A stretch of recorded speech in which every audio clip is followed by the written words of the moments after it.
UK law enforcement wants to crack down on right-wing extremism by flagging sources of radicalism, like William Shakespeare and Lord of the Rings.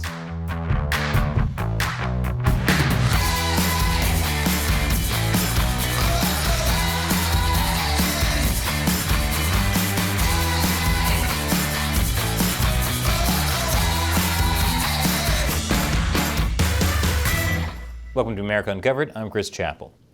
These days, the biggest threat to society is right-wing extremism. At least that's what some in the media keep telling us. Lots of Western countries want to do something about it, including the UK. And they're going right to the source of extremism. TV and literature, including such nefarious material as Shakespeare and British family sitcoms. Surprised? You shouldn't be. Every extremist in Britain began by watching The Office. Ricky Gervais has been a problem all along. The counterterrorism program that flagged Shakespeare as far-right extremist literature is called PREVENT. PREVENT aims to deal with extremism where terrorism draws on extremist ideas, like the extremist ideas found in Romeo and Juliet, a play about how the power of love can overcome hatred. PREVENT is one of the 4 pillars of CONTEST, the UK government's counter-terrorism strategy.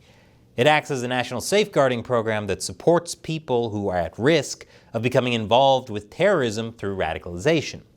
PREVENT does this through a subdivision called the Research, Information and Communications Unit, or RICU. RICU was created in 2007 and was modeled after the Information Research Department, a government propaganda unit that was active from 1948 until it was shut down in 1977. But RICU doesn't promote propaganda, oh no. Instead, it promotes strategic communication to affect behavioral and attitudinal change by implementing counter-narratives against dangerous ideologies. Over the years, RICU's strategic communication focused a lot on countering Islamist organizations, especially ones like Al-Qaeda and ISIS. This got PREVENT into a lot of trouble with Muslim and human rights advocacy groups who argued that RICU unfairly targeted Muslims. So the British government had PREVENT start focusing on far-right extremism. A RICU document concluded that the organization needs to keep tabs on media encouraging far-right sympathies. So PREVENT made a list, and apparently it includes a ton of classics. The complete works of William Shakespeare are among the key texts listed for white supremacists. Other literary giants such as Edmund Burke, Rudyard Kipling, Geoffrey Chaucer, John Milton, and Alfred Tennyson were singled out as well. So pretty much every British author you read in English class. Which makes sense. After all, every violent extremist terrorist has gone to English class. What are you reading there, Kathy? Is that Hamlet? You put that trash down right now. There are reportedly a bunch of other works RICU flagged for feeding into extremism, such as J.R.R. Tolkien's The Lord of the Rings, Aldous Huxley's Brave New World, George Orwell's 1984, and others.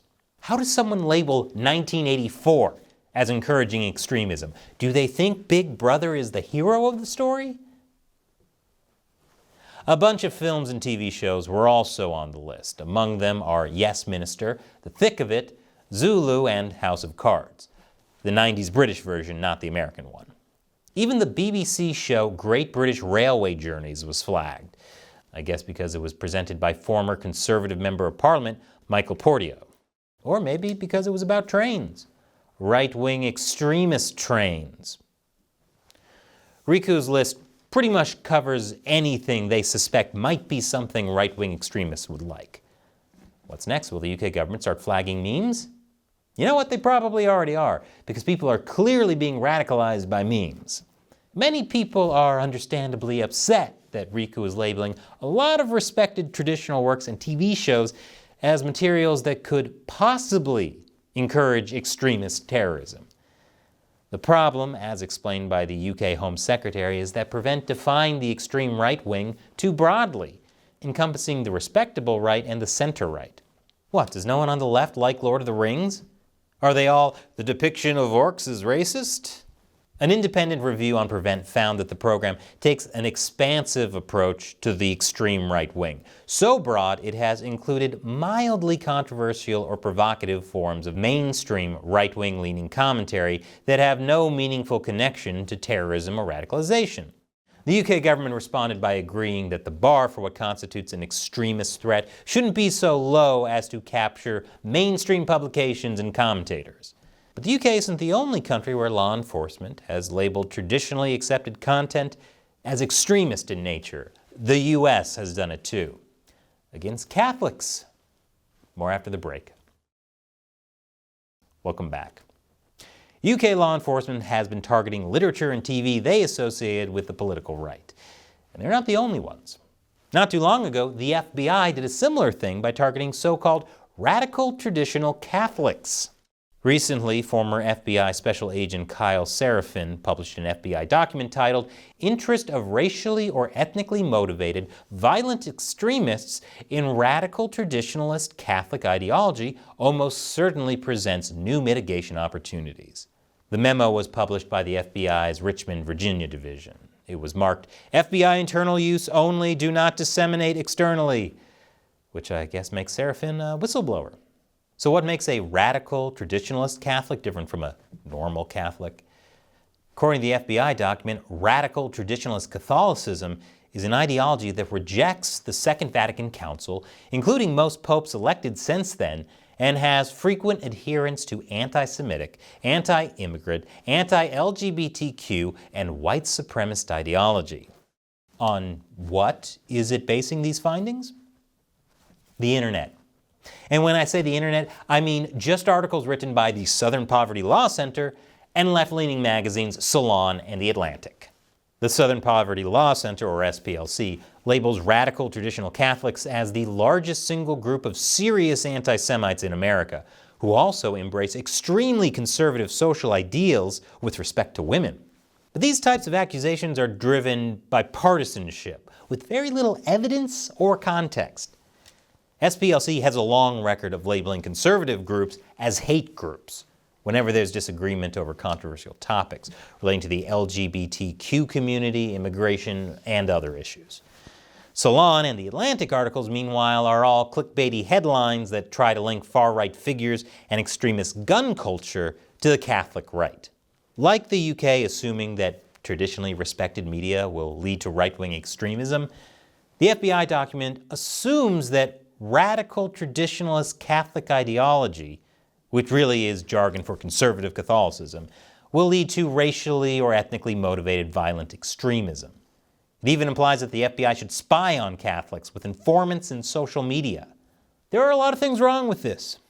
As explained by retired FBI supervisory intelligence analyst George Hill, the memo is poorly sourced from sources who use unsubstantiated data to draw their own conclusions and not in compliance with FBI publication guidelines. The FBI should especially know better than to cite the Southern Poverty Law Center, since the Directorate of Intelligence released guidelines barring analysts from relying on the center. FBI memos are supposed to cite information gathered from human sources and point to a crime that's either in the works or has already been committed. Making generalized assumptions that conservative beliefs will lead to domestic terrorism isn't part of the FBI's job. In fact, arguably, by profiling an entire religious subsect, the FBI is violating the First Amendment's Freedom of Religion Clause. What they're doing potentially crosses the line from just protecting Americans to defining what religions should teach. The FBI rescinded its memo after it was made public, but it's not out of hot water. Politicians like former Vice President Mike Pence and Virginia Governor Glenn Youngkin are demanding answers on the FBI's memo. Unsurprisingly, Catholics want answers too. The FBI memo may have been rescinded, but the problem is that it was sent out in the first place. This wasn't just one politically biased FBI employee. For a memo like that to be printed, it needed to be reviewed and approved for release by the FBI Richmond's office top lawyer. The Prevent UK Counterterrorism Unit and the FBI are casting pretty big nets, and they should know that what they're doing is only going to make people angrier and more distrustful of the government, which is much more likely to give rise to extremist terrorism than William Shakespeare. So what do you think? Leave your comments below. And if you like this show, remember that we rely mainly on direct support from viewers like you. All it takes is as little as $1 per episode over on our crowdfunding website, Patreon. Visit patreon.com/America Uncovered for more. Click the link below. Once again, I'm Chris Chappell. Thanks for watching America Uncovered.